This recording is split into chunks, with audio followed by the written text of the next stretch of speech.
Now, listen, you guys, Nicki Minaj is out there reacting to 50 Cent defending her at the Breakfast Club. And we're also going to be talking about the Scammers and the Best Rap Performance category, as well as Beyonce getting clowned on Fox News. We're also going to be talking about Bongo II and her joining a platform, hoping for that platform to be what station head is for Nicki Minaj and the Barbz, Ray J, and the Comps Kids. What is happening? Oh my goodness. Now, these are some of the things that we are going to be talking about in this video. Hello, tea lovers, and welcome to the tea plug. I trust you guys are doing well, and I trust you are doing great. Personally, I am doing great. You guys are doing extremely amazing.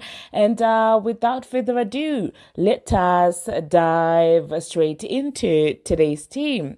So first of all, let us talk about this entire 50 Cent situation and how Nicki Minaj reacted to that. Now, you do know that yesterday 50 Cent went on the Breakfast Club and was basically singing Nicki Minaj some praises, despite, of course, the Breakfast Club feeling some type of way. I mean, I even pointed out the way that that girl decided to bring in negativity when she realized that everything that 50 was saying was just positive. And it's hilarious to me because this girl actually said, well, my issue with Nicki Minaj, I'm like, what issue, girl? Like, what issue do you have with this woman? And nobody's talking about all of that. 50 is talking about his relationship with Nicki Minaj, how he views Nicki Minaj and things like that. And all of a sudden you're coming in talking about Paprika Spice, talking about lottery ticket. Like, girl, like you guys have really thought that the new girl is better than Jess Hilarious. But I'm now thinking that maybe in an interview, these girls actually are asked, who do you like? Do you like Nicki Minaj? If you do, please don't join. Because it cannot be a coincidence that all these people at the Breakfast Club, they've got one common enemy, which is Nicki Minaj. What has she done to you? The girl literally said, my issue with Nick. I'm like, what issue? Oh my God. But anyway, this is what Nicki Minaj had to say. She decided to post the interview on her Instagram story, and she said, come to the front of the class, say Big Fendi TV. And by tagging Big Fendi, it was basically because 50 had said that, well, the reason that he probably failed to sign Nicki Minaj was because Big Fendi was in the picture back then. And she also said, love 50 Cent so much, even when the people making faces in the background, he can always say what the F he wants to say. The Barb's riding with him forever. And honestly, I love 50 Cent for this as well. It takes somebody with a strong character, someone with like a strong sense of loyalty to be able to do that in front of your enemies. Because trust me, a lot of your friends out there, when they get in the faces of people who don't like you, they don't be defending you. They really don't. They will play along. Like someone can literally say, oh, that girl is so stuck up. And they're like, like, are you supposed to be my friend? Like, what are you doing? So yeah, let me know in the comment section, you guys, what you think about Nicki Minaj's response to 50 at the Breakfast Club. The next thing that we are going to be talking about, we're going to talk about the scammies. According to Billboard and Variety, the contenders for the Best Rap Performance nominations at the 2025 Grammys are Enough Miami by The Transformer, Hiss by Bongo II, Yeah Glow by Cousin Sloth, and F the Club Up by the Queen of Rap. Now, looking at all of these songs, I don't even know why Enough is there, first of all, just to say I don't even know why enough is even an option when it actually comes to this. I don't feel like it's enough to be for enough to be there. Oh my God, no pun intended, hey. But I really don't think that it has done enough for it to be mentioned, and to be nominated at the Scammers. Now, looking at these three songs, I could see the Grammy going to his or Ye Glow. Knowing how messy the scammers are, they are probably going to do that. And this would just go to show that, well, yeah, they are not to be counted on as a measure of success or anything, because really, if they do give his or Ye Glow over F the Club Up, regardless of the influence and impact that F the Club Up had, then that just goes to show you how much of a crappy show, the Grammys are. Now, the next thing that we are going to be talking about The next thing that we are going to be talking about, we're going to talk about Bongo II.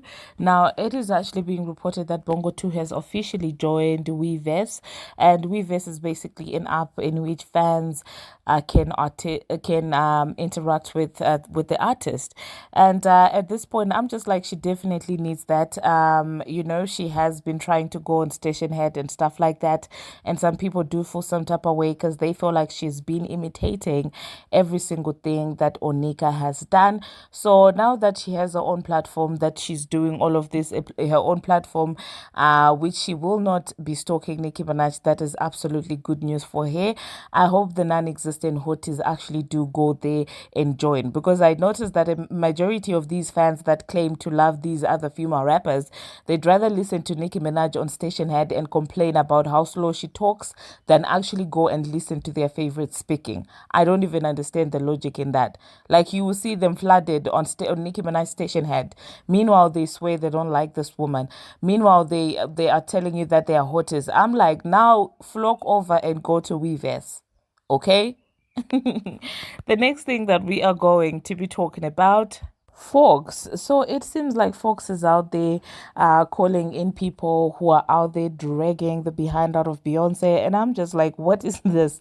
Like, let me just insert the snippet of what I'm talking about. Harris campaign, the strategy they've gone for this far in the election with 10 days, 9 days, 10, 11 days to go.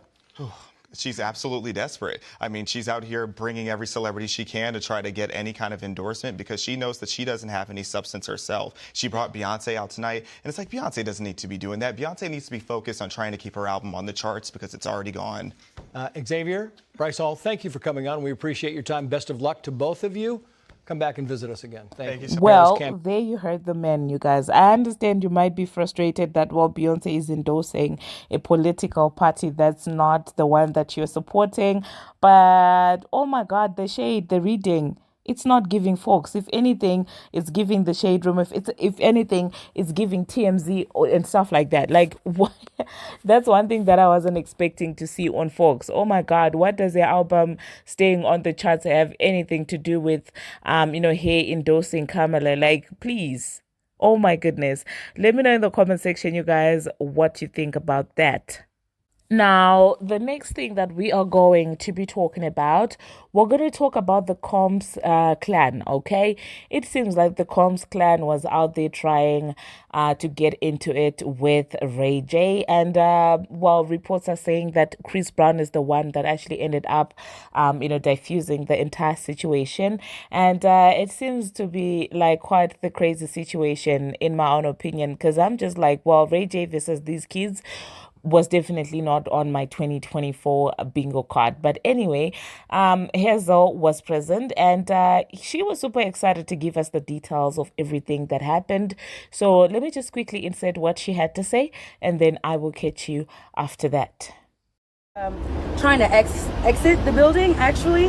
I honestly just saw like Christian, Justin, Quincy kind of start circling Ray a little bit. Words were exchanged.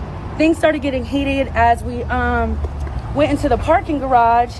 I feel like chests were being bumped. Ray had a backpack, and from the last situation we were outside with the zoo stuff, he went around and tried to go grab his backpack, and he had this satchel on. So I'm like, does he have a blower in there? Like, I don't want it to really like get to this level. So out of nowhere, Chris Brown hops out the car like a freaking leprechaun out of the magically delicious sky, and like honestly, he started breaking it up. I tried to talk to Quincy, Christian, get their stance on it, and let them know that this wasn't the time and the place. I understand emotions are high, and I understand what they're going through, but for the betterment, everybody get in a better space. I pray that all parties can resolve things equally. So from what you've seen, did things ever exactly get physical, or was it just words exchanged? Was there any, fist thrown or? It definitely was like a chest bump, push back, pull up the pants kind of vibe. But the way Chris came out and just I swear he took Justin and Christian at the same time and just got both of them. I grabbed Quincy. The other security start, his manager, David, their security, they grabbed Ray. So it was like, before actually like things all the way ensued, you know, we had a couple angels by our side. So do you think that had Chris Brown not been there, that the situation could have gotten, you know, worse or gone? Absolutely. You were worried about, you know, getting fired. Yes, absolutely. I feel like if Chris wasn't like the bigger voice of reason in that moment, I don't think anything that any of us were saying would have toned the situation down.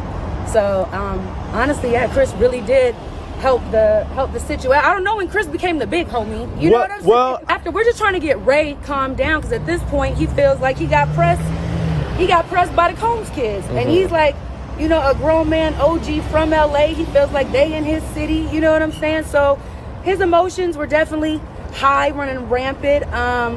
You know, we try to get him in the sprinter. David, Amber, and I try to like continue to press him down, because where he was at, it still probably would have kept going had David being Ray J's manager and Amber Rose. Yeah, David Weintraub, that's Ray J's manager, Amber Rose. Yeah, we try to grab him in our sprinter, you know, and try to get him up out of there, because, you know, where he was going in his mind, it wasn't gonna like be a good night. So have you talked to Ray J since? How's Ray J feeling about the situation now? Are you able to speak on it? Yeah, I definitely talked to him, and he definitely feels like, you know, they was out of pocket, and, you know, things got to be addressed. Well, there you heard what Hazel had to say. Now, people were cracking jokes in the comment sections saying that, well, for Chris Brown to be the voice of reason, you know, that the situation had to be very bad because, well, Chris, you know, is not the one to be out there scared of exchanging hands and things like that. So for him to come in there, wow, the situation must have been wild. The next thing that we are going to be talking about, we're going to go back to 50 Cent and his interview at the Breakfast Club. Now, they asked him the question, obviously, about Omari hard work. And he ended up saying that, well, he does feel like sometimes the man overvalues himself.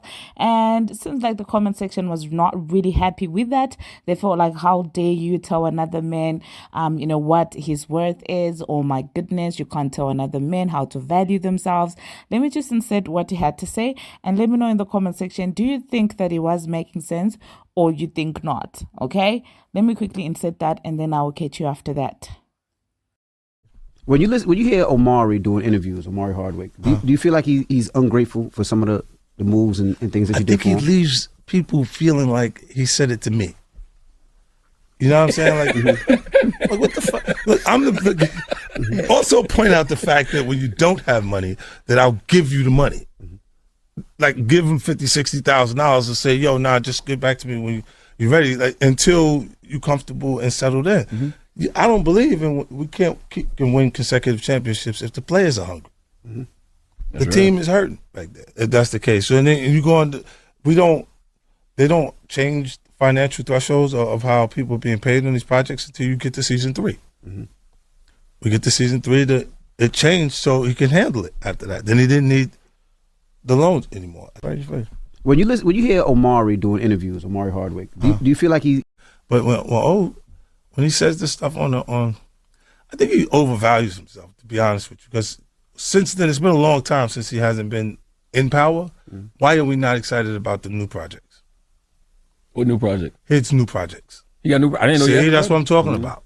Yeah, that is exactly what I'm talking about. If there was noise going on, if he was that big of a draw, then we would see noise, we would see new things happening. We see you out where you actively are in a place where people are looking for you. So y'all not cool, it sounds like. No, because you leave it like it's me not giving you the money. But when he says this stuff on Well, there you heard that, you guys. Now, the last thing that we are going to be talking about, we're going to talk about Ari Lenox, okay? It seems like she has a lot of grievances against the label. You know, she decided to let us know that, well, they have not been doing exactly, you know, good with her.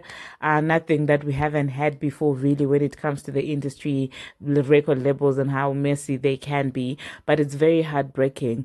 You know, to look at her get to that level. So let me just insert what she had to say, and then I will catch you after that.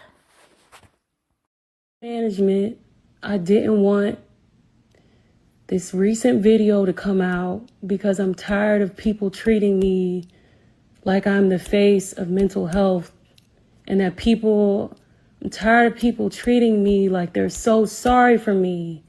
Like I'm a human being who has just been very transparent about my life.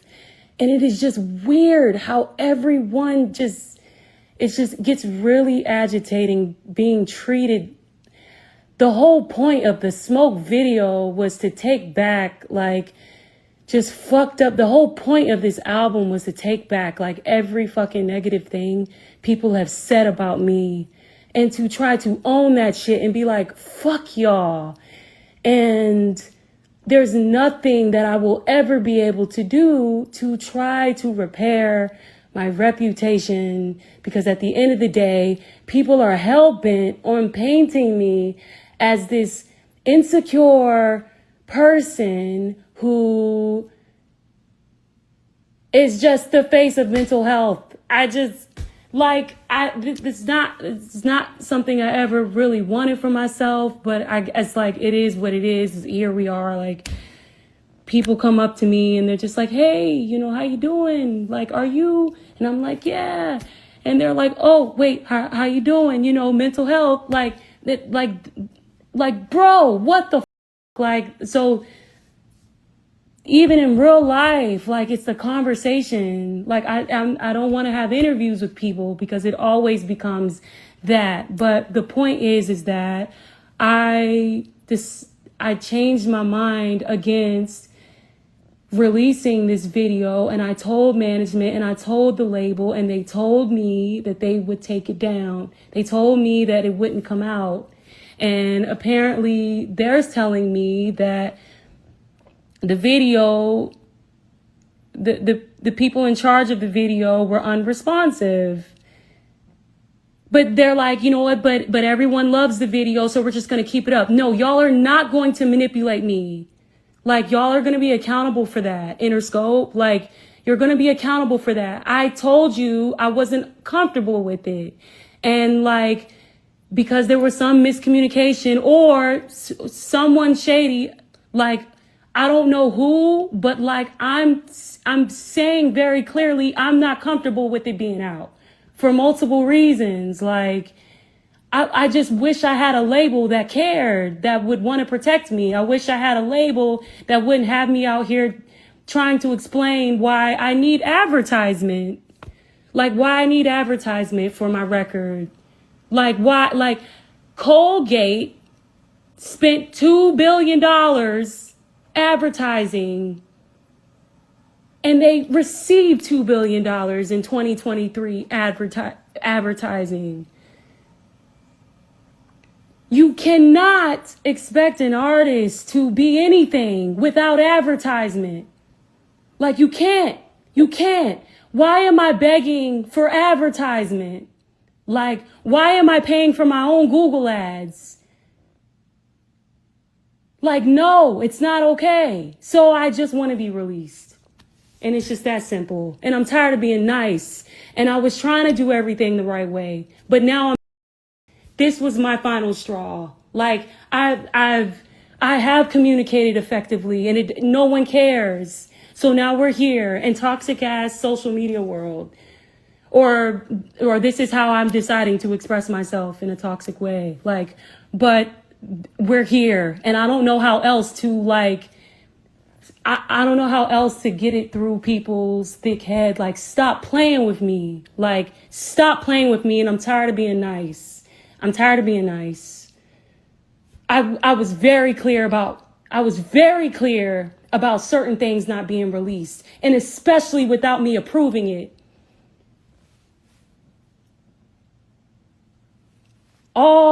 I know there's but so much of a narrative I can control, but, like, come on, bruh. Like, I don't understand, like, why it has always been such a big deal. Like, me just being myself, me being, like, vulnerable, me being, I don't know, somewhat self-aware and expressing my feelings. Like, I don't understand why that is just like, oh no, like, she's crazy as hell. Like, why? I don't understand.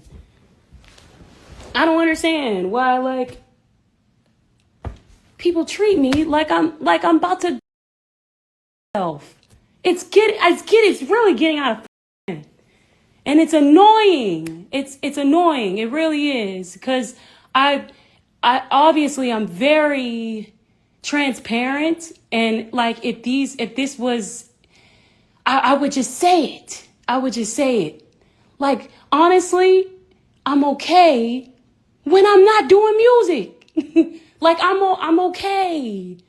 Cause this shit is hilarious. It's hilarious. It's ridiculous. This industry is annoying.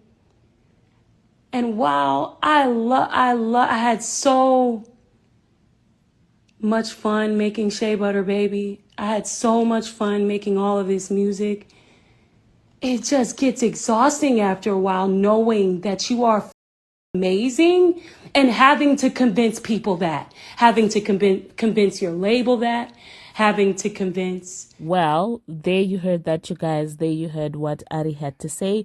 Honestly, it's just so sad to see that a lot of these people get into the industry, they get a deal, they feel like, oh, well, their lives are going to be better, they will be able to showcase their talent better, only to be stuck with people who do not give three hoots about you.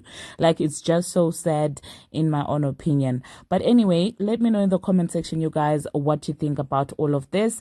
That being said, thank you very much, you guys, for watching, and thank you very much for making it this far. If you have not already, what are you waiting for? Smash that subscribe button and do turn on the notification bell so that you will be notified each and every time that I post. Like, I just discovered something that I will hopefully be talking about in my next video, because it's absolutely absurd. I'm trying to understand, but I still haven't got answers about what's happening in the sympathy realm. Yeah, the wig is out, you guys. The wig is out, and it seems like another person is actually going to be used for sympathy this time.